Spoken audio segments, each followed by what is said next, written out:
खबर है बिहार से। अपराधियों की बहार है और नीतीश कुमार का प्रधानमंत्री बनने का प्लान तैयार है। यानी बिहार में अपराध अपराध अपराध हो रहे हैं और नीतीश कुमार की नजर सिर्फ दिल्ली दिल्ली दिल्ली पर है। ये जब से दोस्ती हुई है तब से बिहार के लोग परेशान हैं। जंगल राज की वापसी हो गई है, सड़कों पर गोलियां चल रही हैं, लूट हो रही है।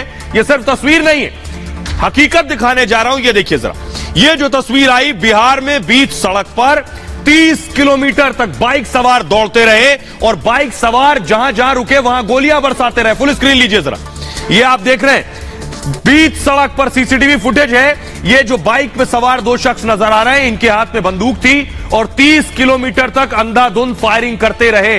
जो सामने नजर आया उस पर गोली चलाई, 11 से 12 लोगों को गोली मार दी पूरे रास्ते में। सोचिए, और नीतीश कुमार, सोचिए मुख्यमंत्री क्या कर रहे थे। आइए आपको बताऊं मुख्यमंत्री क्या कर रहे थे। दिखाइए इधर, मुख्यमंत्री ये आप देख रहे हैं, ये उन लड़कों की फोटो, उन युवकों की जो बाइक चला रहे थे। बताया जा रहा है 1 2 3 4 और 5 6 लगभग 6 लोग थे जो बाइक्स में सवार थे। लेकिन नीतीश कुमार क्या कर रहे थे वो दिखाऊं। नीतीश कुमार पीके से मिल रहे थे। नीतीश कुमार रात को पीके से मिल रहे थे, शाम में बेगूसराय में गोलियां चलाई जा रही थी। सवाल यह है कि आखिर मुख्यमंत्री साहब क्यों नहीं पहुंचे, क्यों बिहार का यह हाल। अगली तस्वीर दिखाइए, नीतीश कुमार पीके से मिल रहे थे और ये देखिए सड़क पर जिसे गोली लगी वो बीच सड़क पड़ा हुआ था। फुल स्क्रीन लीजिए जरा, इस शख्स को गोली लगी है, बीच सड़क लोगों ने घेर रखा है और वही अपराधी जो बाइक पर सवार थे उन्होंने इस शख्स को गोली मारी है। जिसके बाद देखिए ये बेसुध होकर गिर गया, इसकी पीठ पर गोली लगी है। ये देख रहे हैं आप, पीठ पर गोली लगी है। इस शख्स की कोई गलती नहीं, गलती ये है कि अपराध का बोलबाला बढ़ गया है, शासन प्रशासन का इकबाल खत्म हो गया है, इसलिए अंधाधुंध फायरिंग हो रही है। घर कहाँ है? आइए अब मैं आपको दिखाने जा रहा हूं 30 किलोमीटर तक कैसे गोलियां चलती रहीं। नीतीश कुमार को खबर तक नहीं थी आखिर कौन लोग थे। नीतीश कुमार पीके से मिल रहे थे, लेकिन मैं आपको बताऊं कि बिहार में किस तरह से फायरिंग हो रही थी। दिखाइए जरा, ये आप देख रहे हैं, ये जो आपको नजर आ रहा है बिहार के बेगूसराय में अंधाधुंध फायरिंग हुई। बिहार में शूट आउट हुआ, 40 मिनट में 30 किलोमीटर तक फायरिंग करते रहे। यानी 30 किलोमीटर का सफर तय किया 40 मिनट में और इस 40 मिनट के दौरान फायरिंग होती रही। नेशनल हाईवे 28 और 31 पर फायरिंग की गई। निहत्थे और बेगुनाह लोगों को गोली मार दी गई। इस दौरान जो सामने आया उस पर बरसाई गई गोलियां। एक की मौत हो गई, इसमें 11 लोग घायल बताए जा रहे हैं। 3 की हालत नाजुक बनी हुई है, तीनों को रेफर कर दिया गया है। 3 थाना क्षेत्र में फायरिंग हुई और पुलिस सोती रही। देखिए जरा, कहीं पेट्रोलिंग नहीं, कहीं कोई पुलिस मौजूद नहीं थी। ये देखिए गाड़ी चली, ठीक इसी तरह बाइक चल रही थी 5 मिनट तक। 15 किलोमीटर पहुंचने के बाद बछवाड़ा आया थाना क्षेत्र। सोचिए, थाना बछवाड़ा था। शाम 5 बजे बछवाड़ा थाना क्षेत्र में नीतीश नाम के शख्स को गोली मारी गई। 5:03 पर बछवाड़ा में ही गौतम कुमार को गोली मार दी गई। उसके बाद आगे फिर बढ़े, देखिए 12 13 17 18 19 20 22 23 24 25 मिनट तेघड़ा थाने पर पहुंचे तो वहां देखिए 5:15 पर यहां विशाल को गोली मारी और दीपक कुमार को 5:20 पर गोली मारी गई। फिर देखिए आगे बढ़े, 34 minute 35 minute 36 minute 37 38 39 40 minute Phulwaria पहुंचे। यहां रोहित कुमार को 5:30 बजे गोली मारी। 5:34 पर चंदन कुमार की हत्या कर दी और पासवान को गोली मारी यहां पर फुलवारिया में 5:20 के बाद। 5:41 पर अभिषेक कुमार को गोली मारी गई। 5:46 पर प्रशांत रंजीत को गोली मारी गई। यह शूट आउट हुआ बिहार में। सोचिए जरा, रक्त रंजित कर देने वाला शूट आउट। मैप के जरिए मैं आपको दिखा रहा हूं, ये देखिए, ये बाइक सवार 30 किलोमीटर तक कहां से कहां पहुंचे और कैसे इन्होंने गोली मारी है 11 लोगों को। ये देख रहे हैं आप, पूरा रूट देखिए जरा, कैसे ये बछवाड़ा से बढ़े आगे, तेघड़ा से बरौनी और बरौनी से मल्हीपुर, यहां तक इन्होंने 11 लोगों को गोली मार दी थी। आइए अब आपको सुनवाने जा रहा हूं, सुनिए। जो लोगों ने अपनी आंखों से देखा है गोली चलाते हुए, वो कह रहे हैं ये जंगल राज की वापसी है। सुनिए जरा।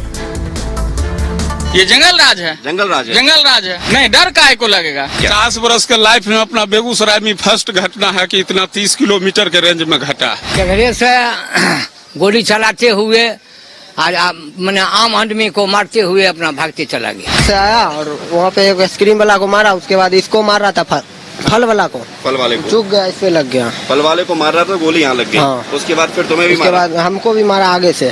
अच्छा, धीरे धीरे जा रहा था, हमको भी मारा, हम नुका गए, बस उस पे लग गया। कितने लोग थे? 6 लोग थे। 6 लोग थे। 3 बाइक था, 3 मोटरसाइकिल। वहाँ मोटरसाइकिल जा रहा है, बस ये तो गोली तान दिया, ये छोड़ा तो छिप गया यहाँ बाल बाल। ये अयोग्य गोली चल गया उसके काउंटर पर। किसी की भी गोली लग सकता था, हमको भी लग सकता, आपको भी लग सकता। आप थे उस वक्त? नहीं, हम नहीं थे। कल 5 बजे शाम में हम लोग ऑफिस से काम करके वो जा रहा था और जाने के क्रम में उसको अपराधी गोली मार दिया। वो मतलब एकदम गरीब परिवार से, एकदम कमजोर, 3 बच्चा है, उसका बेटी 3, और उसको खाने के लिए कुछ नहीं है और उसको मतलब गोली लग गया। अब इन 11 बेगुनाहों की क्या गलती थी जिन्होंने गोली खाई है? क्या इसका जवाब नीतीश कुमार नहीं देंगे? सवाल तो ये लोग भी पूछेंगे। देखिए जरा, गोली चलने के बाद एम्बुलेंस, बिहार की सड़कों पर बेगूसराय में एम्बुलेंस नजर आ रही थी चारों तरफ। इसी तरह एम्बुलेंस का सायरन बज रहा था। बिहार में जो हालात उस वक्त बने हुए थे इस फायरिंग के बाद, ये देखिए चारों तरफ एम्बुलेंस दौड़ रही थी, अलग अलग जगहों पर फायरिंग हुई थी, जिसके बाद ये एम्बुलेंस बुलानी पड़ी। उसके बाद अगली तस्वीरें दिखाई सर, ये देख रहे हैं जो लोग घायल हुए, यानी लाइन से घायलों की लंबी चौड़ी लिस्ट थी, फौरन उन्हें अस्पताल में भर्ती कराया गया। इनका कोई कसूर नहीं था, इनका सिर्फ यह कसूर था कि अब बिहार में जंगल राज आ गया, इसलिए इन्हें गोली खानी पड़ी। अगली तस्वीर दिखाइए जरा, अगली तस्वीर दिखाइए। ये जो आप देख रहे हैं अस्पताल की तस्वीर है। आइए अब आपको सुनवाता हूं। अब बीजेपी हमलावर है, बीजेपी सवाल पूछ रही है, सुनिए जरा। हमने बार बार कहा था आरजेडी की सरकार आएगी तो खौफ का राज आएगा। कृपया करके दिल्ली में सुशासन बाबू का स्वांग करना बंद करिए। कृपया करके बिहार को संभालने की कोशिश करिए, पर जो लक्षण लग रहे हैं आपकी सरकार कितने दिन चलेगी यही पता नहीं है। आपको मुख्यमंत्री के पद से तो इस्तीफा दे देना चाहिए। इतनी बड़ी लोमहर्षक घटना लगातार, तो जंगल राज इसी को कहते हैं। अपने स्वार्थ और महत्वाकांक्षा के कारण जंगल राज को जनता राज बता रहे हैं। ये जनता राज नहीं, ये गुंडा राज है। बिहार को गुंडों के हवाले कर दिया गया है। माफिया, अपराधी और भ्रष्ट लोग पदाधिकारी बैठ करके ये आम पब्लिक को तंग और तबाह कर रहा है। ये शासन नहीं चलेगा। महागठबंधन बिहार में पूरी जिम्मेदारी लेती है कि जो हुआ वो बहुत विभत्स हुआ, हम उसकी निंदा करते हैं। बेगूसराय की घटना के लिए सख्त से सख्त कार्रवाई होगी। हमें पूरा विश्वास है मुख्यमंत्री साहब जितनी जल्दी हो जो अपराधी है उसको पकड़ा जाएगा और सख्त से सख्त उसकी जो सजा हो उसको मुकर्रर किया जाएगा। इसकी पूरी जिम्मेदारी लेके कह रहे हैं। पुलिस व्यवस्था तो एकदम धराशायी हो गई। सरकार की ही व्यवस्था है तो पुलिस भी अपना क्यों लेती है कि सरकार कैसी है ना। सरकार में पुलिस भी देख रही होगी कि मंत्री है जो कि भगोड़ा है, वो क्या करे। इस तरह से एक के बाद एक वहाँ पर जो है हिंसक घटनाएं हो रही हैं, अराजकता जो है और उद्दंडता की पराकाष्ठा दिखाई पड़ रही है। और वहाँ पे लोग जो है वो अपने को विकल्प बताते हुए पूरे देश में घूम रहे हैं। बिहार के लोगों की सुरक्षा नहीं कर पा रहे हैं, देश भर में सुशासन का डंका पीट रहे हैं। 24 होगा तो 24 कर्म हो जाएंगे और भ्रम टूट जाएगा। 17-18 साल से हम लोग भी हुकूमत में थे जेडीयू के साथ, तब तो ऐसा माहौल नहीं था। ये आरजेडी के आते ये माहौल ऐसा क्यों बदल गया? आज अपराध और अपराधियों का मनोबल बढ़ गया है। बिहार में कहते हैं मन बढ़ गया। ये जो मन बढ़ू लोग हैं ये कौन लोग हैं? तो नीतीश कुमार को तो वक्त नहीं मिला कि नीतीश कुमार घायलों से मिल लेते, जो मृतक है उससे मिल लेते। लेकिन देखिए जरा, ये आप देख रहे हैं गिरिराज सिंह को, आप देख रहे हैं बाइक पर गिरिराज सिंह मृतक के परिवार से मिलने पहुंचे। बाइक पर सवार थे बेगूसराय सांसद गिरिराज सिंह, और ये देखिए बाइक पर आप जा रहे हैं गिरिराज सिंह मृतक के परिवार से मिलने के लिए। फुल स्क्रीन जरा तस्वीरें लीजिए। गिरिराज सिंह सांसद बीजेपी के, मुख्यमंत्री के पास टाइम नहीं था, मुख्यमंत्री पीके से मिल रहे थे, लेकिन गिरिराज सिंह को देखिए, सांसद गिरिराज सिंह बाइक पर सवार होकर अपनी पार्टी के कार्यकर्ताओं के साथ जो इस गोलीबारी में एक शख्स जिसकी मौत हो गई उससे मिलने के लिए पहुंचे, उसके परिवार को सांत्वना देने के लिए पहुंचे। लेकिन मुख्यमंत्री कहां है ये कोई नहीं जानता। आइए अब आपको दिखा रहा हूं जिस शख्स की मौत हुई, गिरिराज सिंह पहुंचे उसके अंतिम संस्कार में, खुद उनकी अर्थी को कांधा दिया। फुल स्क्रीन लीजिए जरा। गिरिराज सिंह को आप देख रहे हैं जो उस युवक के पार्थिव शरीर को कांधा दे रहे हैं। गिरिराज सिंह सांसद है, बाइक से पहुंचे और उसके बाद परिवार को ढांढस बंधाया ऐसे वक्त में जब अपने घर का एक लाल परिवार ने खो दिया है।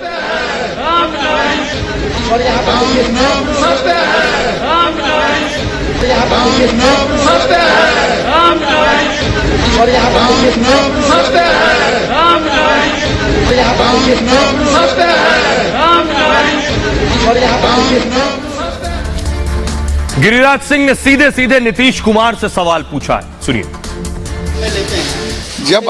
जब अपराधी बेखौफ हो जाए, जब अपराधी का भय समाप्त हो जाए, अब भय क्यों न समाप्त हो जाए।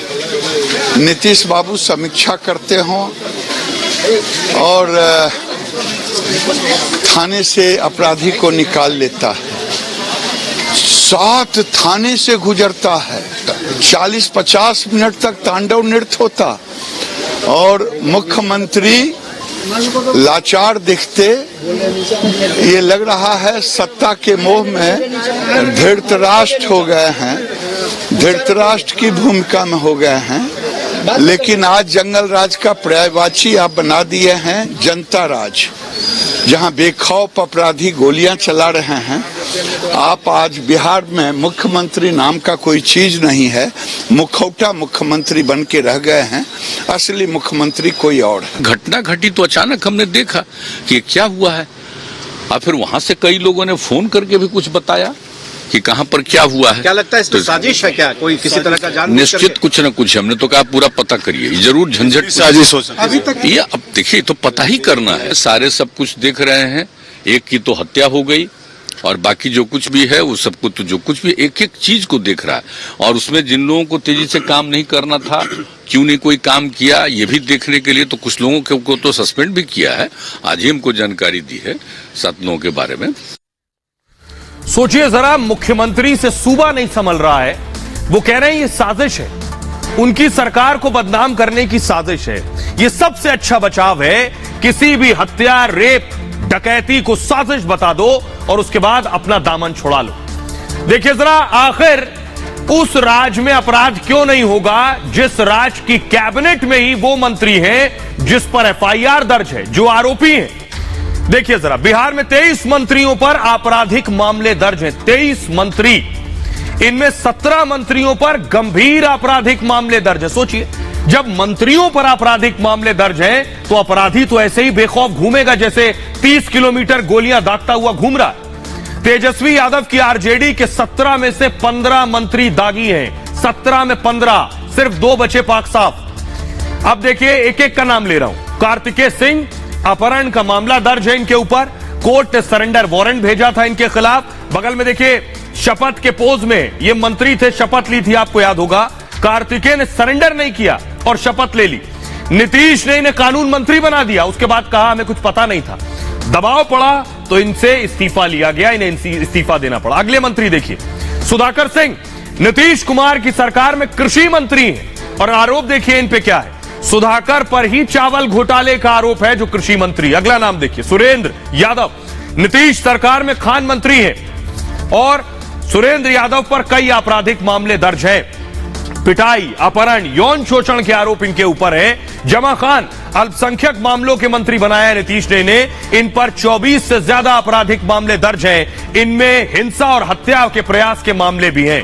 सोचिए जरा, मंत्रियों पर जब आपराधिक मामले हैं तो आखिर बिहार में कैसे शांति, सुकून और कानून व्यवस्था कायम होगी। अब जरा सुनिए, जो मंत्री है, जो कृषि मंत्री है, वो खुद कह रहा है, नीतीश का कृषि मंत्री कह रहा है मैं चोरों का सरदार हूं। नीतीश के गठबंधन सहयोगी जीतन राम मांझी कह रहे हैं बिहार तो में तो रेप आम बात है, बड़ा शहर है। तो सोचिए ऐसे राज्य में अपराध रुकेगा कैसे। दोनों को सुनिए जरा।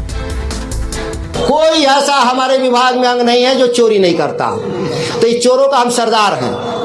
हम सरदारी न कहेंगे, जब चोरी हो रहा है तो हम उसके सरदार हुए। यहाँ 12 करोड़ जनसंख्या है और 12 करोड़ जनसंख्या में देहात में कहते हैं कि ज्यादा हड़िया रहता है, बर्तन रहता है तो ढनढनाता है। उसी प्रकार से आज इतनी बड़ी जनसंख्या है, कुछ न कुछ बातें होती रहती है। अब सोचिए जरा, नीतीश कुमार को तो दरअसल पीएम बनना है, मोदी को हराना है, इसलिए नीतीश का दिल बिहार में कम लग रहा है, दिल्ली में दिल ज्यादा लग रहा है। देखिए जरा, नीतीश कुमार पिछले दिनों दिल्ली आए थे बिहार छोड़कर, राहुल गांधी से मिल रहे थे। कितने तारीख को? 5 सितंबर को नीतीश कुमार दिल्ली में थे। तो 5 सितंबर को देखिए क्या हो रहा था। मधेपुरा में पुलिस टीम पर हमला हो गया। नीतीश दिल्ली में राहुल से मिल रहे थे, अतिक्रमण हटाने गई थी पुलिस, तब यह हमला हुआ, लेकिन नीतीश तो दिल्ली में थे। नीतीश 6 सितंबर को मुलायम सिंह यादव और अरविंद केजरीवाल से मिल रहे थे दिल्ली में। और पटना में क्या हो रहा था? पटना में डबल मर्डर हो गया।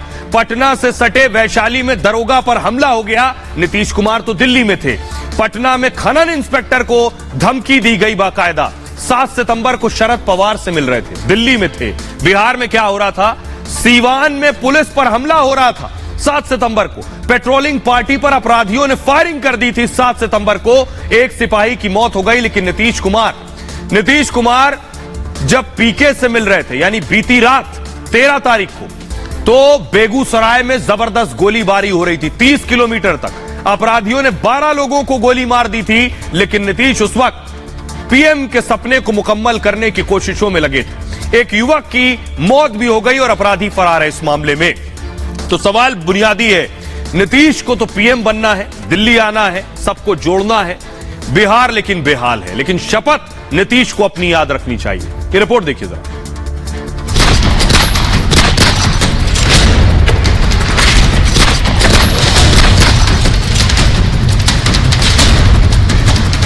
चौबीस होगा तो 24 कर्म हो जाएंगे और भ्रम टूट जाएगा। कि आरजेडी के आते ये माहौल ऐसा क्यों बदल गया? आप अब जनता के लायक नहीं रहे।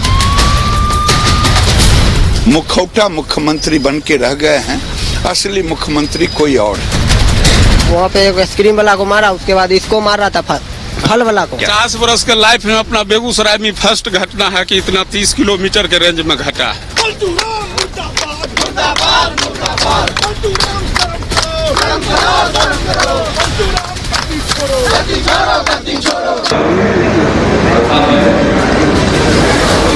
लेकिन ईश्वर की शपथ लेकर भी जो जनता की रक्षा न कर पाए, उसे नीतीश की सरकार कहते हैं।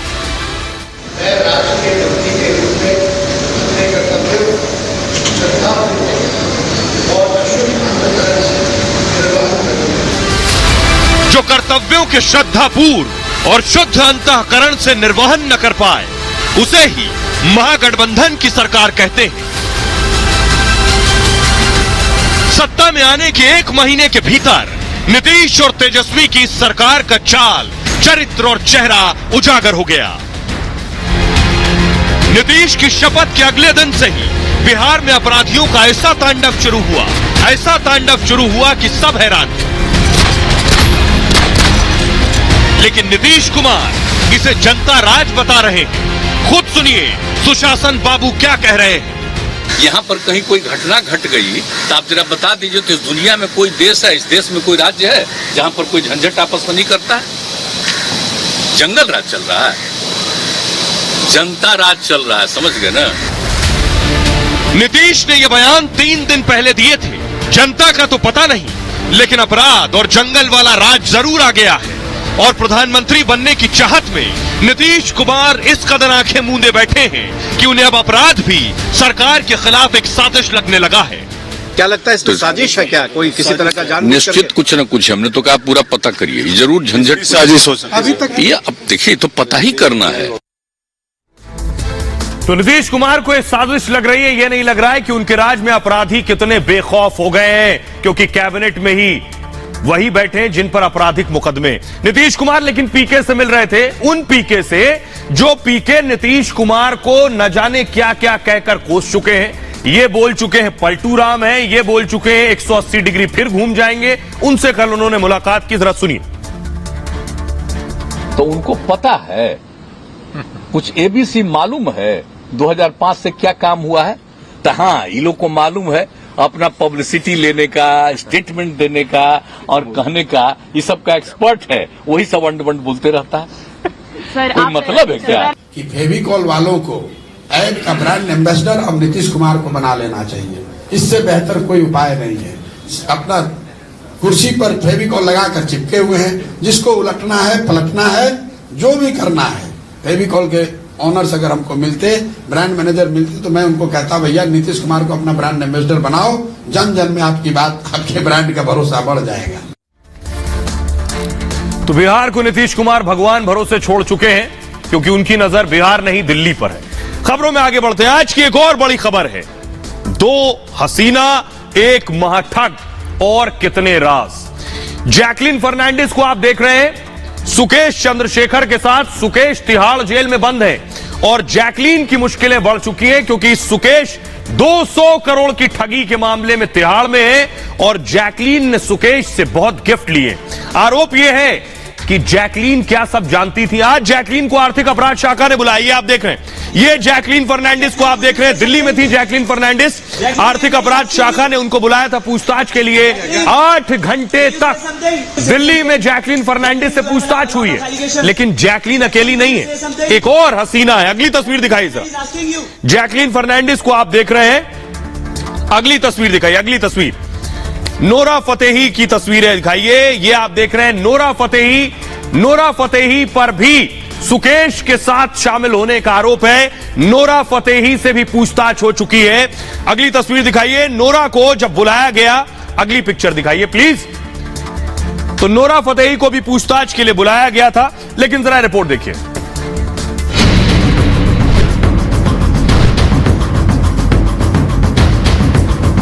Jacqueline, would you say something? Jacqueline, you have a lot of allegations. Jacqueline, would you say something?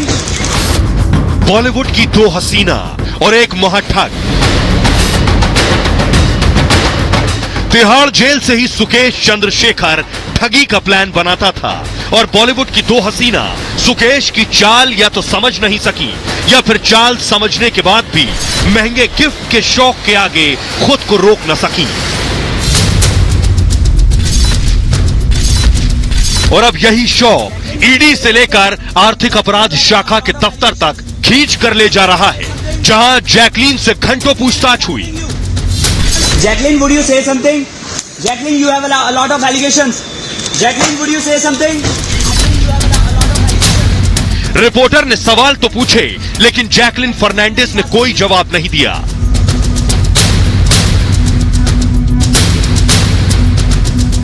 इससे पहले जब नोरा फतेही से पूछताछ हुई थी, तो नोरा ने भी कुछ इसी तरह चुप्पी साध ली थी। तो जैकलीन से पूछताछ हुई और बड़ी खबर इस बीच आ रही है कि कल आर्थिक अपराध शाखा ने नोरा फतेही को भी पूछताछ के लिए बुलाया है। मॉडल और एक्ट्रेस नोरा फतेही को कल पूछताछ के लिए बुलाया गया है, कल उनसे भी सवाल जवाब होंगे। आज जैकलीन फर्नांडिस से लंबी पूछताछ हुई है। तो 2 हसीना, 1 महाठग। आइए अब आपको बताने जा रहा हूं दोनों पर आरोप क्या क्या है। क्या आरोप जैकलीन पर है, क्या आरोप नोरा फतेही पर है, और इन सब के बीच वो महाठग कौन है, ये आपको बताऊंगा। ये आप देख रहे हैं जैकलीन फर्नांडिस, ये जो घोड़ा आप देख रहे हैं, जैकलीन फर्नांडिस को ऐसे ही लाखों का घोड़ा सुकेश ने गिफ्ट किया था। और ये जो नोरा फतेही आप देख रहे हैं, बिल्ली देख रहे हैं, ऐसी ही बिल्ली जैकलीन को लाखों की बिल्ली भी गिफ्ट की थी सुकेश ने। तो देखिए, और ये जो पीछे खड़े हैं, ये है सुकेश चंद्रशेखर जो अभी जेल में। सुकेश जैकलीन की तस्वीरें दरअसल सोशल मीडिया पर वायरल हुई, और जब तस्वीरें वायरल हुई तो ईडी ने जैकलीन से पूछताछ की। ईडी को लगा कि इन दोनों का कोई रिश्ता है।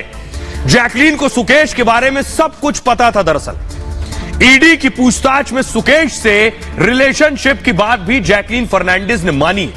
सुकेश से करोड़ों के गिफ्ट की बात भी जैकलीन फर्नांडिस ने स्वीकार की है कि उन्होंने करोड़ों के गिफ्ट सुकेश से लिए। सुकेश ने देखिए क्या क्या दिया है। डायमंड रिंग देकर जैकलीन को प्रपोज किया था सुकेश ने। हीरे की अंगूठी दी थी, जिस रिंग में, जिस अंगूठी में जे फॉर जैकलीन और एस यानी सुकेश लिखा हुआ था। और सुकेश ने जैकलीन को 10 करोड़ के गिफ्ट दिए। 10 करोड़ के गिफ्ट। 200 करोड़ के ठग ने 10 करोड़ के गिफ्ट बांट दिए। सुकेश ने एक्ट्रेस को 50 लाख का घोड़ा गिफ्ट किया है। जो घोड़ा आपको नजर आ रहा है, यह भी गिफ्टेड है। सुकेश ने जैकलीन को 9 लाख की ऐसी बिल्लियां गिफ्ट की और गुची के 3 designer bag, 2 gym where gift किए हैं। लुई विटॉन के जूते, हीरे की 2 बालियां भी गिफ्ट की हैं। सुकेश ने जैकलीन को मणिक के ब्रेसलेट भी दिए।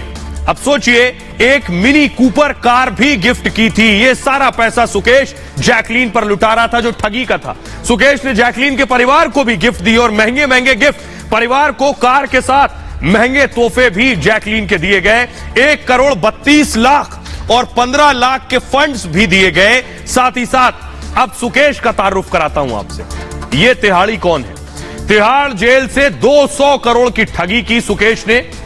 सुकेश केस में सबसे पहले दिल्ली पुलिस ने एफआईआर दर्ज की थी इस मामले में। इसके बाद दिल्ली की आर्थिक अपराध शाखा, इकोनॉमिक ऑफेंसिव विंग ने जांच शुरू की इस मामले में। ईडी ने भी मनी लॉन्ड्रिंग में सुकेश के खिलाफ जांच की है। रैनबैक्सी, अब देखिए सुकेश ने किया क्या। रैनबैक्सी जो दवा की कंपनी है, इसके प्रमोटर से धोखाधड़ी का आरोप है। प्रमोटर इसका जेल में था। सुकेश ने प्रमोटर की पत्नी से कहा कि मैं उसे जेल से बाहर निकलवा दूंगा, लेकिन उसके लिए 200 करोड़ रुपए ले लिए। सोचिए, इतना बड़ा ठग है ये। सुकेश ने कई बार खुद को प्रधानमंत्री ऑफिस का अधिकारी तक बता दिया है। कई लोगों को गृह मंत्रालय से जुड़ा बता दिया कि मैं होम मिनिस्ट्री से भी जुड़ा हुआ हूं। तिहाड़ जेल के कई कर्मचारी भी इस धोखाधड़ी में शामिल थे। बाकायदा जेल कर्मचारियों को सुकेश ने मोटी रकम दी थी। दरअसल चेन्नई में सुकेश का बंगला सीज किया जा चुका है। अब तक बंगले में 85 लाख से ज्यादा कैश जब्त किया था। 2 किलो सोना भी जब्त किया गया बंगले में और 12 लग्जरी, जी हां, 12 लग्जरी कारें भी बरामद हुई हैं। अब देखिए, नोरा फतेही से कल पूछताछ की जानी है। नोरा पर आरोप क्या है? नोरा को आपने कई म्यूजिक वीडियोस में देखा होगा। 200 करोड़ की वसूली में नोरा फतेही से भी पूछताछ हो चुकी है दरअसल। और ईओडब्ल्यू यानी आर्थिक अपराध शाखा ने 4 घंटे से ज्यादा पूछताछ की थी। कल भी नोरा से पूछताछ होनी है। सुकेश ने नोरा फतेही को BMW कार गिफ्ट की। कई महंगे तोहफे भी सुकेश ने दिए। सुकेश की क्राइम हिस्ट्री नोरा नहीं जानती थी, ऐसा उनका कहना है। सुकेश के साथ उनकी बहुत कम बातचीत है, यह नोरा फतेही ने कहा है। आपको बताऊं, प्रबंधक और चचेरे भाई के साथ सुकेश की बातचीत हुई और सुकेश की पत्नी ने एक कार्यक्रम के लिए बात की थी, ऐसा नोरा फतेही का कहना है। इसके बाद सुकेश की पत्नी अक्सर फोन किया करती थी नोरा फतेही को। आइए अब मैं आपको दिखाता हूं। सिर्फ आज जैकलीन को नहीं बुलाया गया। जैकलीन को सुकेश से मिलवाने वाली बीच की किरदार थी पिंकी ईरानी को आप देख रहे हैं। ये लाल चश्मे में पिंकी ईरानी भी पहुंची। आज उनको भी आर्थिक अपराध शाखा ने बुलाया।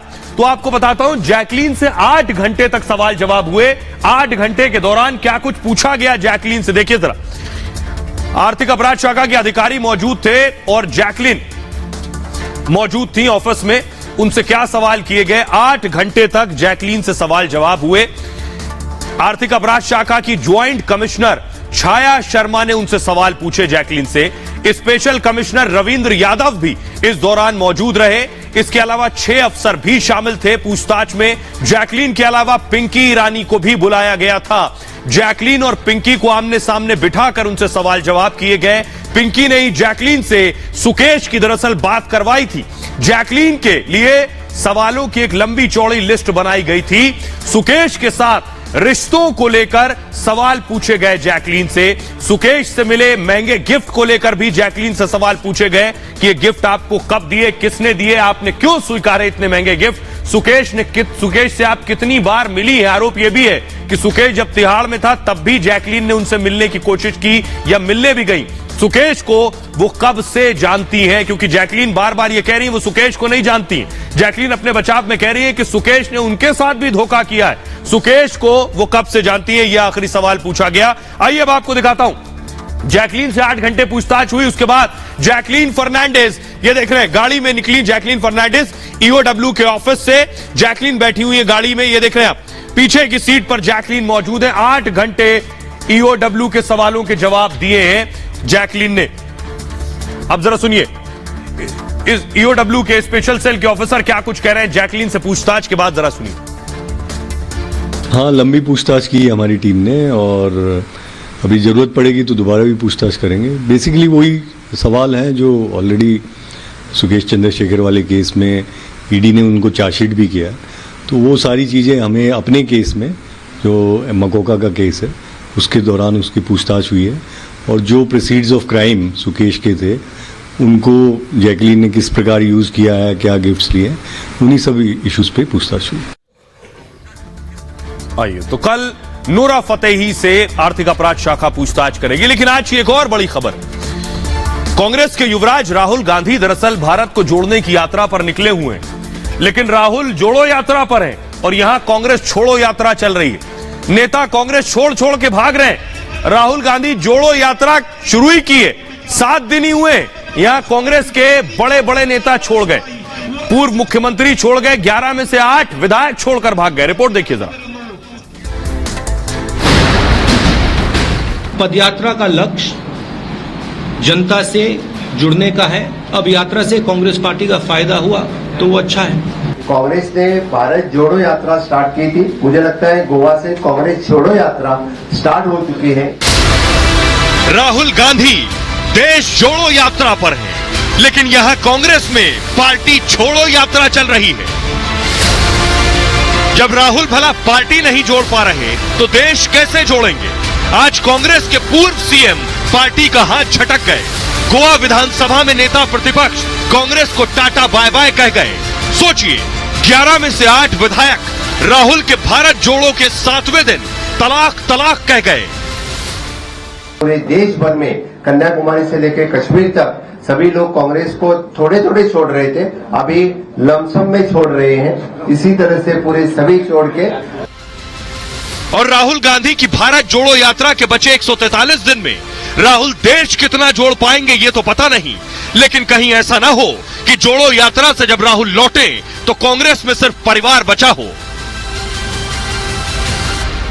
भारत जोड़ो यात्रा शुरू करने से पहले ही कांग्रेस के गद्दावर नेता रहे गुलाम नबी आजाद ने कांग्रेस को झटका दिया था। कांग्रेस छोड़ो की लिस्ट लगातार लंबी होती जा रही है और अब तो विरोधी भी राहुल से पूछ रहे हैं पार्टी जोड़ो के लिए राहुल क्या करने वाले हैं।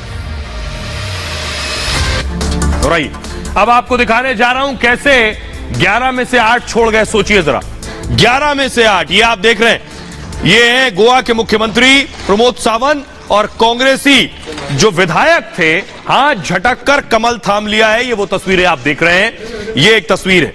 अगली तस्वीर दिखाइए जरा। 8 विधायक, ये वो 8 विधायक हैं जो ये आप देख रहे हैं गोवा के सीएम, इनके साथ ज्वाइन कर लिए बीजेपी। आइए अब आपको बताते हैं कौन कौन से वो नेता हैं जिन्होंने दरअसल पार्टी ज्वाइन की है। ये देखिए, लंबी चौड़ी लिस्ट है। 11 में से 8 विधायक बीजेपी में शामिल हो गए।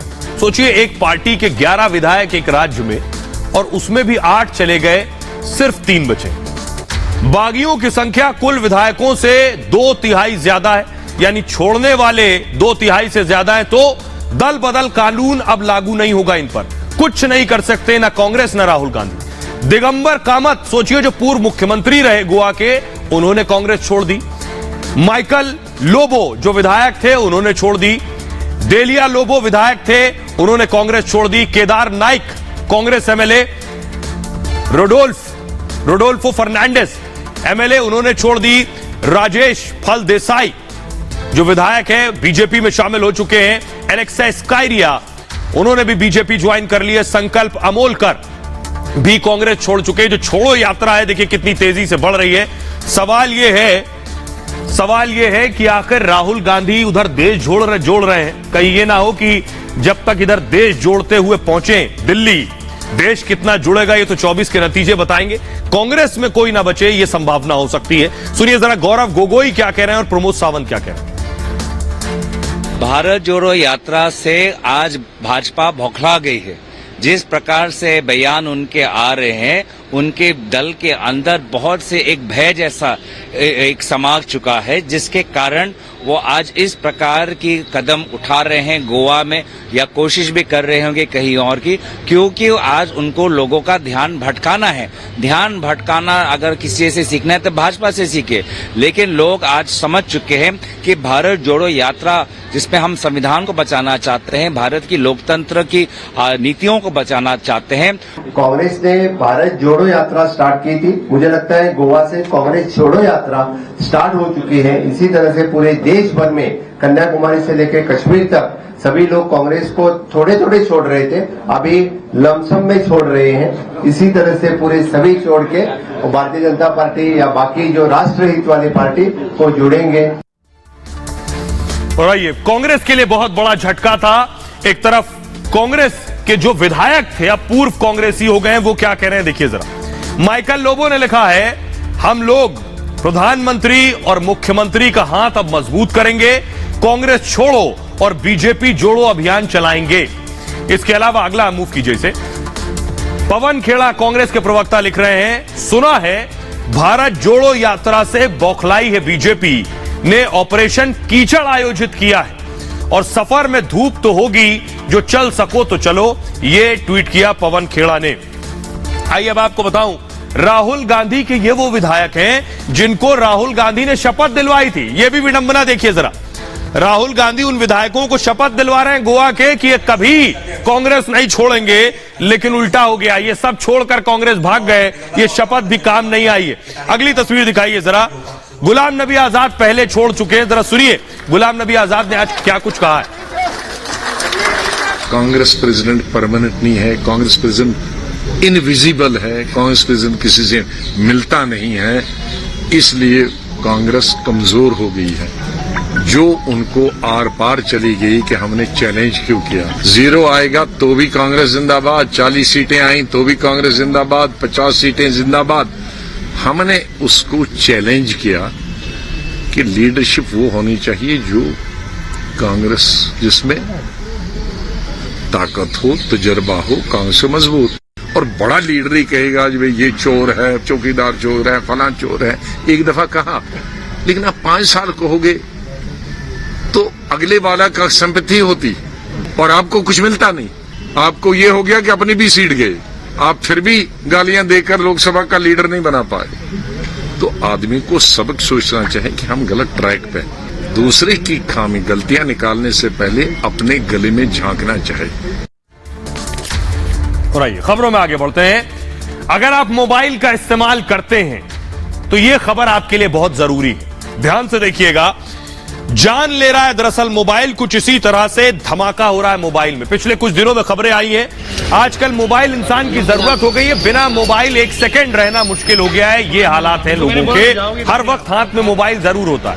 लेकिन इस मोबाइल में ये तस्वीर आप देख रहे हैं, मोबाइल में धमाका हो गया। पिछले दिनों ये तस्वीर सामने आई है, मोबाइल ब्लास्ट हो गया और न सिर्फ धमाका हुआ, धमाके के बाद एक महिला की मौत हो गई। अगली तस्वीर दिखाइए जरा, ये आप देख रहे हैं, महिला बिस्तर पर पड़ी है जिसकी मौत हो गई मोबाइल धमाके के बाद। तकिया के पास मोबाइल रखा हुआ था और मोबाइल में धमाका हो गया। अगली तस्वीर दिखाइए जरा, और ये देख रहे हैं वो खाट है, मोबाइल में आग लगने के बाद, धमाके के बाद पूरी खाट जल गई है।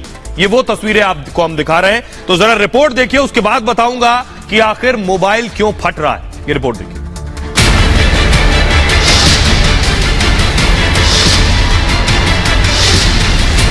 अगर आप मोबाइल फोन का इस्तेमाल कर रहे हैं तो सावधान हो जाइए। आपने जिस मोबाइल फोन को बड़े शौक से खरीदा है वो आपकी जान भी ले सकता है।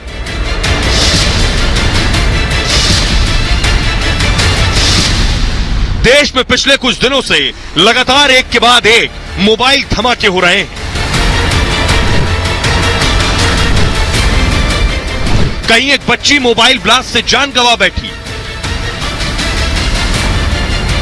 और बैटरी जब फटी तो लड़की के पास गिरी खटिया पर। जब खटिया जर के आधी गिर के नीचे गिर गई तो लड़की भी नीचे गिरी गई। अचानक में वो बैटरी फट गई और मेरी लड़की भी जर गई उससे। हर हाथ की जरूरत बन चुके मोबाइल फोन अब टाइम बॉम्ब की शक्ल ले चुका है। न जाने कब, कहां, कैसे, कौन सा मोबाइल फट जाए किसी को नहीं पता। और आइए रीसेंट 2 घटनाएं मैं आपको बताने जा रहा हूं जहां मोबाइल फटा और इंसान की जान चली गई। देखिए जरा, दिल्ली एनसीआर का मामला है पहला मामला जहां मोबाइल फट गया। 8 सितंबर की रात की घटना है, अभी 8 सितंबर की। एक महिला बिस्तर पर सो रही थी, हुआ यह कि तकिए के पास मोबाइल रखा हुआ था और अचानक उनका फोन फट गया। फोन फटने से महिला की मौके पर ही मौत हो गई। यूपी के बरेली से दूसरा मामला सामने आया है। 13 सितंबर का मामला है। 13 सितंबर को मोबाइल में ब्लास्ट हुआ। मोबाइल चार्ज में लगा हुआ था उस वक्त, और बिस्तर पर 8 महीने की बच्ची सोई हुई थी। 8 महीने की बच्ची।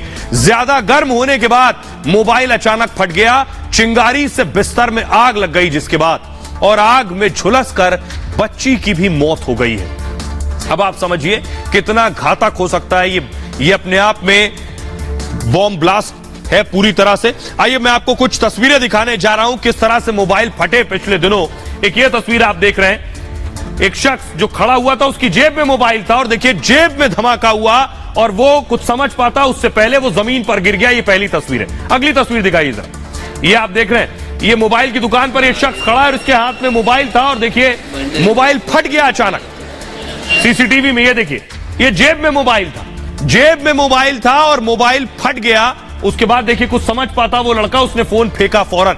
अगली तस्वीर दिखाइए जरा। ये आप देख रहे हैं, मोबाइल आदमी ने ले रखा था जेब में और अचानक धुआं निकलने लगा। धुआं, ये देखिए जेब से धुआं निकला। धुआं निकलते ही उसने फोन बाहर फेंक दिया है। शख्स ने जैसे तैसे अपनी जान बचाई। अगली तस्वीर दिखाइए जरा।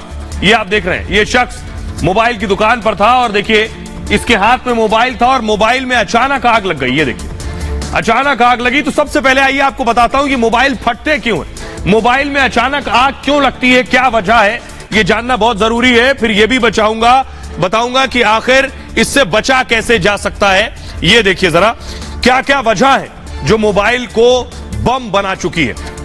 ये देख रहे हैं आप, कुछ इसी तरह से मोबाइल कब फट जाए कोई नहीं जानता, इसलिए आपको बहुत ध्यान रखने की जरूरत है। ज्यादातर मोबाइल बैटरी की वजह से फटते हैं। पहली जानकारी जो आपके लिए सबसे जरूरी है, मोबाइल फटने की वजह बैटरी हो सकती है। बैटरी फटने का सबसे बड़ा कारण क्या है? गर्मी। और बैटरी का तापमान बढ़ते ही होता क्या है, आपका फोन गर्म हो जाता है। बैटरी का तापमान बढ़ा और फोन गर्म हो गया।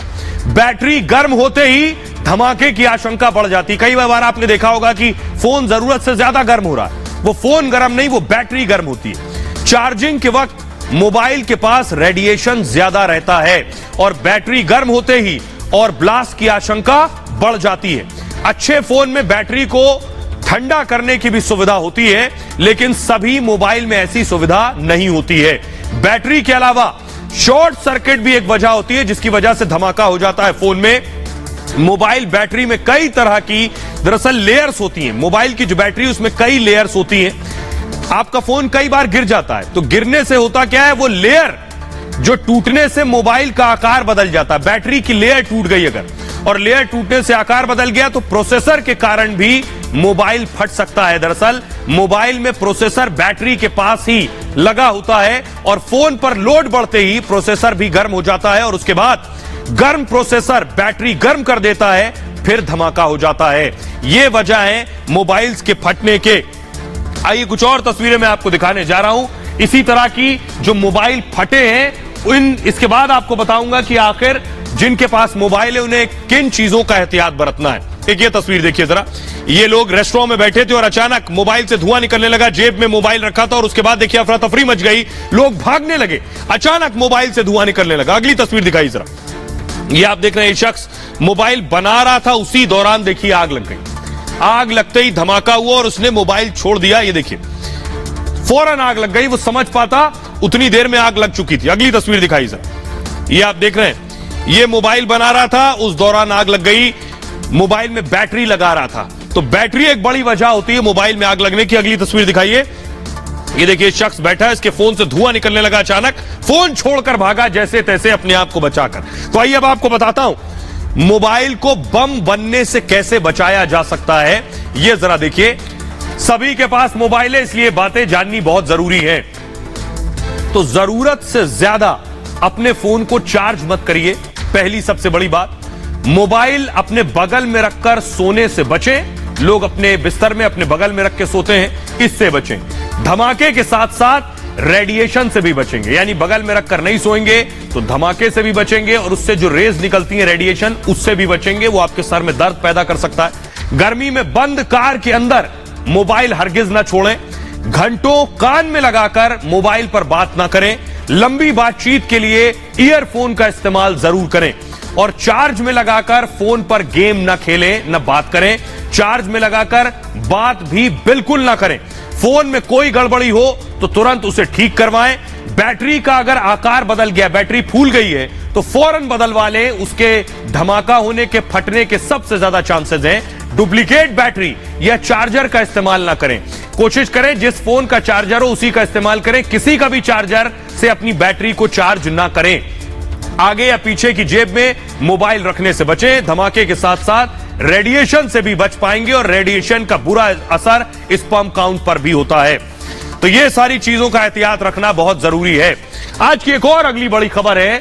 बड़ी खबर दिलचस्प है। देखिए जरा हुआ क्या। इतना गुस्सा आया कि मर्सिडीज में आग लगा दी। एक शख्स को इस कदर गुस्सा आया है, फुल स्क्रीन लीजिए जरा।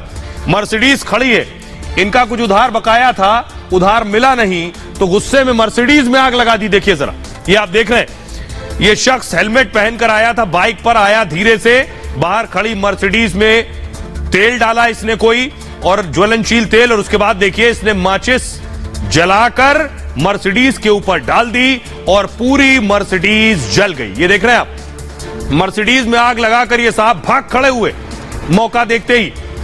आखिर क्यों किया इन्होंने? इस इतनी महंगी गाड़ी, इस लाखों की गाड़ी को कैसे स्वाहा कर दिया इस शख्स ने? मर्सिडीज में आग क्यों लगा दी?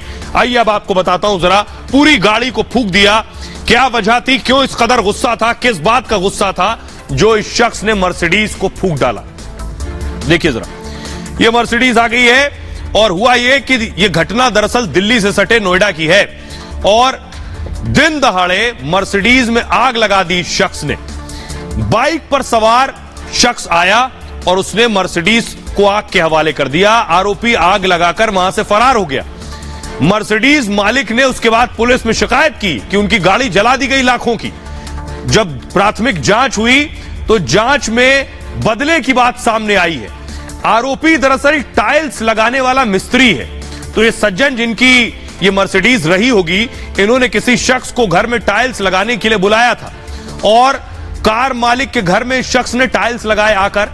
मिस्त्री पूरे पैसे नहीं मिलने से नाराज था। गाड़ी महंगी है लाखों की मर्सिडीज, लेकिन मिस्त्री के पूरे पैसे नहीं दिए। वो गरीब आदमी, उसके पैसे नहीं मिले तो बदले में मर्सिडीज जला दी। ये दावा किया है पुलिस ने। पुलिस इस वक्त आरोपी की तलाश कर रही है और अभी तक आरोपी फरार है। खबरों में आगे बढ़ते हैं। अब आपको सोना दिखाने जा रहा हूं। एक लॉकर जहां से इतना सोना निकला, इतना सोना निकला कि आज से पहले आपने नहीं देखा होगा। लॉकर से सोना ही सोना निकला है। तस्वीर दिखाइए जरा। ये आप देख रहे हैं, ये सोना लॉकर से बरामद हुआ है। ये सोने का जो ढेर आप देख रहे हैं, फुल स्क्रीन लीजिए। देखें, सोना ही सोना। पिछले कुछ दिनों से नोट ही नोट आपको दिख रहे थे। फुल स्क्रीन लीजिए इसे। नोट ही नोट आपको नजर आ रहे थे, अब सोना ही सोना नजर आ रहा है। सिर्फ सोना ही सोना नहीं, ये देख रहे हैं लॉकर से निकला है ये सोना। सोने के बिस्किट जो आप देख रहे हैं, ये कैसे लॉकर में पहुंचा और किसका सोना है ये आपको बताऊंगा। अगली तस्वीर दिखाइए जरा। सोना ही नहीं, चांदी का ढेर भी लगा है। ये देख रहे हैं लॉकर से चांदी भी निकली है। कितने की चांदी है, किसकी चांदी है? सरफेस फ्लोर है। लॉकर से कैसे सोना बरस रहा है।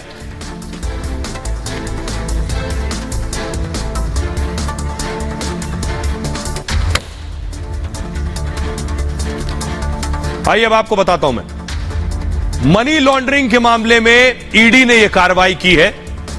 मुंबई में 4 जगहों पर ईडी ने दरअसल छापेमारी की है। ये जो आप सोना देख रहे हैं, इससे ज्यादा ही सोना निकला।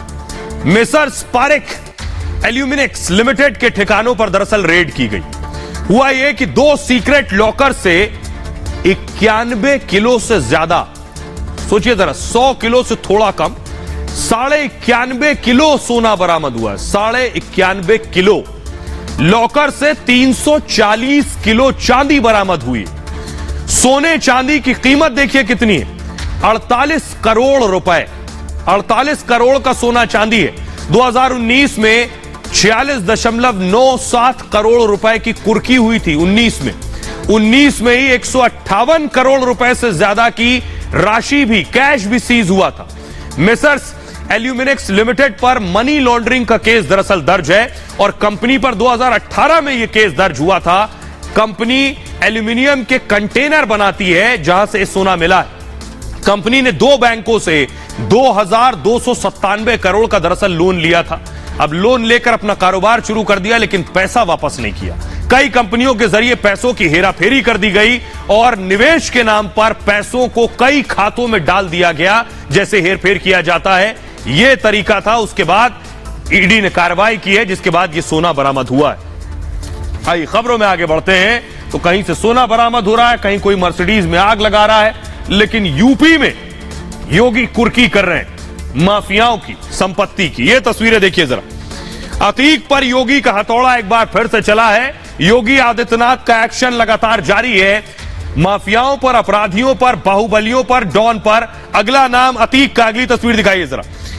ये जो आप देख रहे हैं अतीक की 8 करोड़ का जो मकान है, फुल स्क्रीन लीजिए जरा। 8 करोड़ का मकान कुर्क कर दिया गया। पुलिस पहुंची अतीक के आवास पर। अतीक का ये जो आवास है, ये 8 करोड़ का बताया जा रहा है, जिसे कुर्क कर दिया गया है।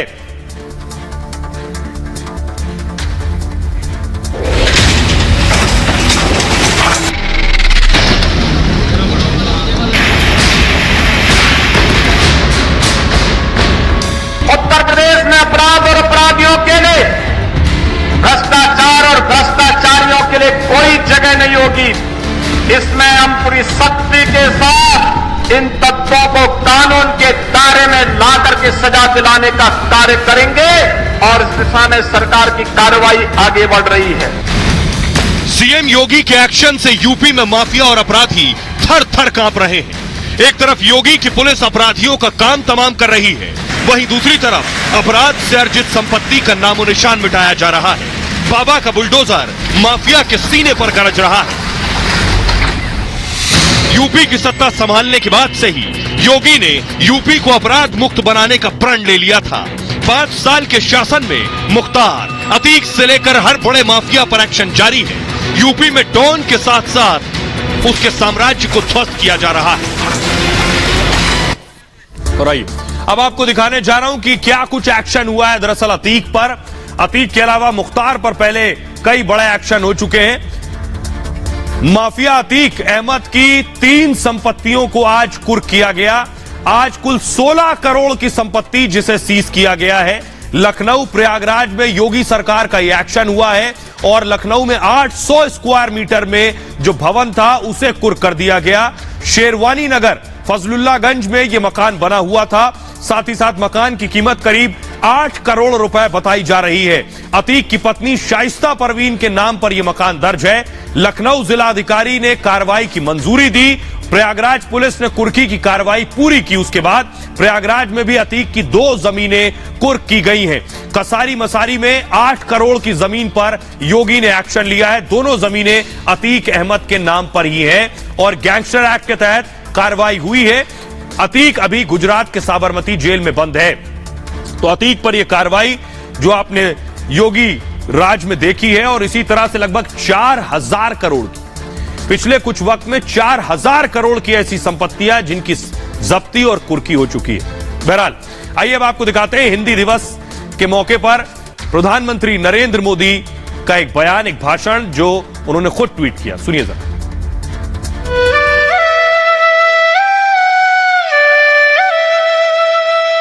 मेरी मातृभाषा हिंदी नहीं है, मेरी मातृभाषा गुजराती है। लेकिन मैं कभी सोचता हूं कि अगर मुझे हिंदी भाषा बोलना न आता, समझना नहीं आता, तो मेरा क्या हुआ होता। मैं लोगों तक कैसे पहुंचता, मैं लोगों की बात कैसे समझता। और मुझे तो व्यक्तिगत रूप में भी इस भाषा की ताकत क्या होती है उसका भली भांति मुझे अंदाज है। हम जानते हैं हमारे गुजराती लोग हिंदी कैसी बोलते हैं, तो लोग मजाक भी उड़ाते हैं। लेकिन मैं जब बोलता था तो लोगों मानते मुझे पूछते थे, मोदी जी आप हिंदी भाषा सीखे कहां से, आप इतनी हिंदी अच्छी बोलते कैसे हैं। अब हम तो वही पढ़े जो सामान्य रूप से पढ़ने को मिलता है, थोड़ा स्कूल में पढ़ाया जाता उससे ज्यादा नहीं।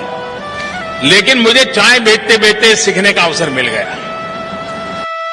हमारे देश में हिंदी भाषा का आंदोलन किस लोगों ने चलाया? ज्यादातर हिंदी भाषा का आंदोलन उन लोगों ने चलाया है जिनकी मातृभाषा हिंदी नहीं थी, सुभाष चंद्र बोस हो, लोकमान्य तिलक हो, महात्मा गांधी हो, काका साहब कालेलकर हो, राजगोपालाचार्य हो, सबने, यानी जिनकी मातृभाषा हिंदी नहीं थी। बहरहाल ये भारत की बात है में इतना ही। आप अपना बहुत ख्याल रखिए। एक छोटे से ब्रेक के लिए रुक रहे हैं, लौट रहे हैं कुछ और बड़ी खबरों के साथ।